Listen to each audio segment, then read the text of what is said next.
ह्याची रेसिपी दाखव. चल ये तुला दाखवते मी हे सर्व मी कसं बनवलेलं आहे. ठीक आहे. म्हणून ठेवलंय चपातीसाठी साईडला ठेवते. म्हणून आता कांदा टोमॅटो कापून ठेवलाय. हे वाटण करते मिरची लसूण. हे असं ठेसूनच करायचं टेस्ट येते भाजीला. कढई ठेवते. वापस टाक. कढई ठेवली आहे. कढई चांगली तापू द्यायची. त्याच्यानंतर कढई चांगली तापली की त्याच्यामध्ये थोडेसे जिरे, चिमूटभर राई, कढीपत्ता हे टाकायचं.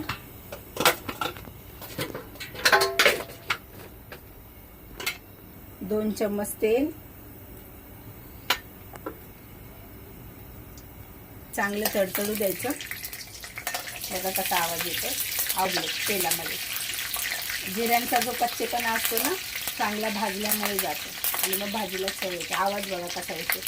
आता त्याच्यामध्ये हा लसूण, अद्रक आणि मिरची ठेचलेली आहे. बघा थोडंसं जाडसर वाटून घ्यायचं. मिक्सरला नाही लावलेलं मी. आता हे चांगलं हलवून घेते मी. हे छान असं परतून घ्यायचं. चांगला याचा कलर. तुम्हाला काही त्यांचा सुगंध येणार नाहीये पण ते मला जिऱ्याचा, मिरचीचा आणि लसणाचा चांगला परतलेला खूप छान सुगंध येते. आपले कांदे आहेत ते टाकायचे. तेही चांगले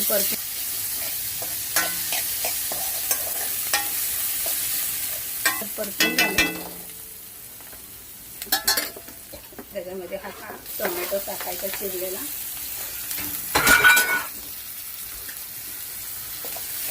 टोमॅटो परतून घ्यायचं. 1 चमचा जिरं पावडर टाकलाय. 1 चमचा धने पावडर, चिमूटभर हळद, मीठ. मला काही ते मीठ चम्मचने टाकायला येत नाही. हाताने टाकायची सवय. हाताने अंदाजा कळतो. आणि थोडंसं हिंग.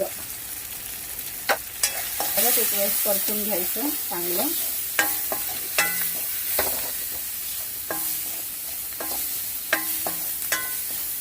ही कशी मी एकदम सुकी भाजी बनवते. थोडंसं पाणी शिंपडायचं.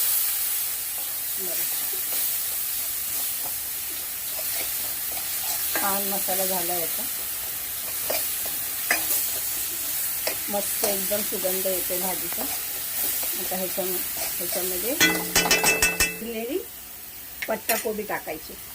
कारण 1/2 किलो पत्ताकोबी आहे. मी याच्यामध्ये वाटाणे पण घालते आणि आता माझ्या घरामध्ये वाटाणे नाहीत म्हणून फक्त पत्ताकोबी दाखवते तुम्हाला. अशी चांगल्या प्रकारे ही भाजी मिक्स करून घ्यायची. नंतर साधारण 5 ते 10 मिनटं स्लो फ्लेमवर झाकून ठेवायची. आता ही भाजी झाकून ठेवते मी आणि एक साईडला आपल्या चपात्या करून घेते. ही डाळ धुवून स्वच्छ घेतली आहे. 2 मिरच्या आणि अर्धा टोमॅटो टाकायच्यामध्ये मी 2 कप पाणी घालून 2 कप पाणी घालून चांगली शिजवून घेणार. तोपर्यंत तिकडे माझी या एक साईडला डाळ पण ठेवून दिली आहे. आता याच्यावरती तवा ठेवते. हा चपातीचा गोळा घेतलाय नॉर्मल.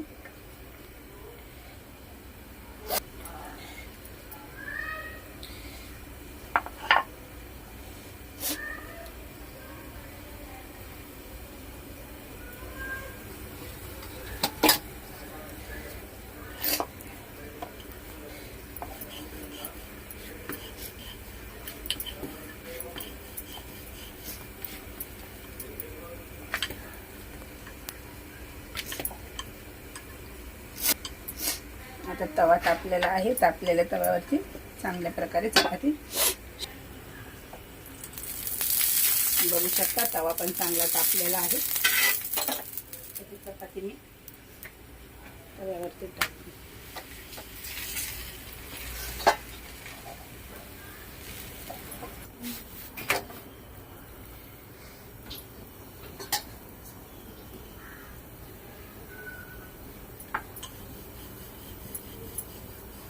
दाखवू दे. एक साईड शेकून झालेली आहे, आता दुसरी साईड पलटी करते.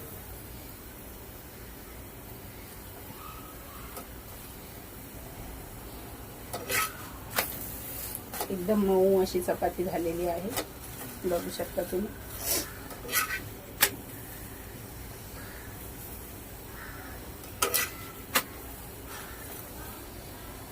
काढून घेते. लागते मी सॉरी. बघा चपाती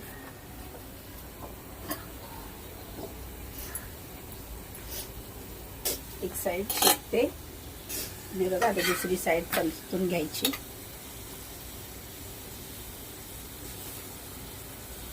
बघा चपाती काय मस्त फुगलेली आहे, बघू शकता तुम्ही. आणि एकदम मऊसूत अशी चपाती झाली आहे, एकदम नरम दोन्ही बाजूने. बघा छान.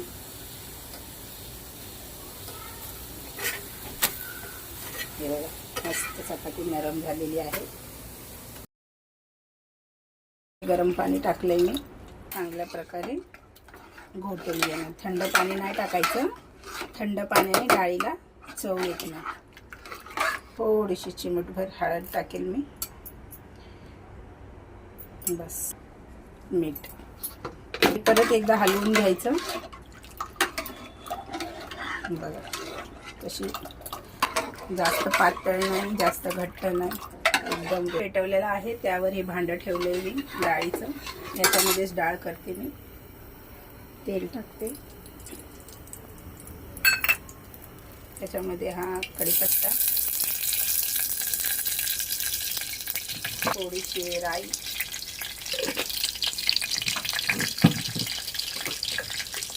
थोडेसे जिरे, ठेचलेला लसूण. मला कसा आवाज येतोय ना मस्त. आता हे चांगल्या प्रकारे लाल होऊ द्यायचं एकदम असं, म्हणजे अशी फोडणी व्यवस्थित लागते तडक्यासाठी. नंतर वरनंही लाल मिरची टाकते मी. बघू शकता तुम्ही सकाळी सुगंध येते मस्त. बघा ते बघा कसं असं लाल होऊ द्यायचं, तेव्हा मग ती फोडणी ना खूप छान बसते.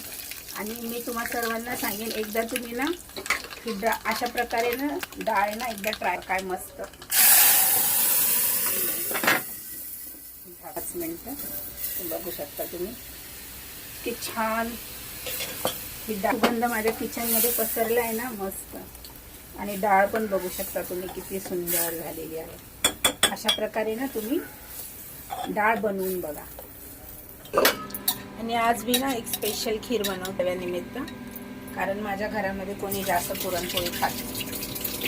तांदूळ आहेत घेतलं मी स्वच्छ धुवून. मला थोडा लेट झालाय ना, म्हणून मी डायरेक्ट खीर याच्यामध्ये पाण्याने साखर ऍड करत आहे.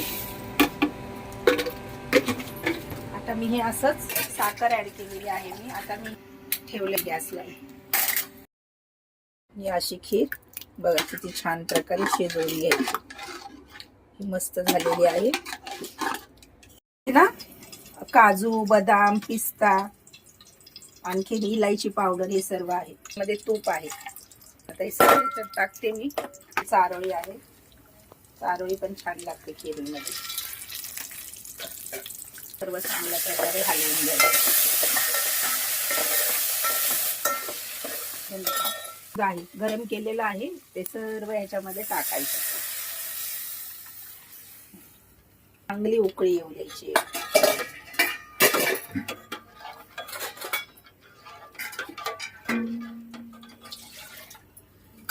बघा किती छान दिसतंय ना. थोडस हे असं त्याला ना एक उकळी येऊ द्यायची छानशी. तोपर्यंत मी हे झाकून ठेवते उकळी येऊपर्यंत. नको छान. तांदूळ टाकले, याला आणखीन छान उकळी येऊ देणार. मग थोड्या वेळाने ना हे ऑटोमॅटिक घट्ट होतं आणि मग आपली खीर रेडी.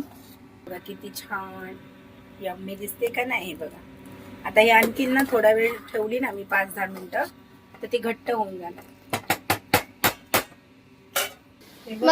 मम्मी जेवायला काय बनवलं? हे बघ महाराष्ट्रीयन थाली बनवलेली आहे. सर्व रेडी आहे बघ. खीर आहे, तडकेवाली डाळ आहे, सॅलड आहे, मस्त कोबीची भाजी, नरम नरम चपाती आणि थंड छास. हे घे आता खा आणि तू मला सांग की जेवण कसं झालेलं आहे. मस्त बनलाय मम्मी. थँक्यू. खीर सांग खाऊन खीर. छान आहे. थँक्यू.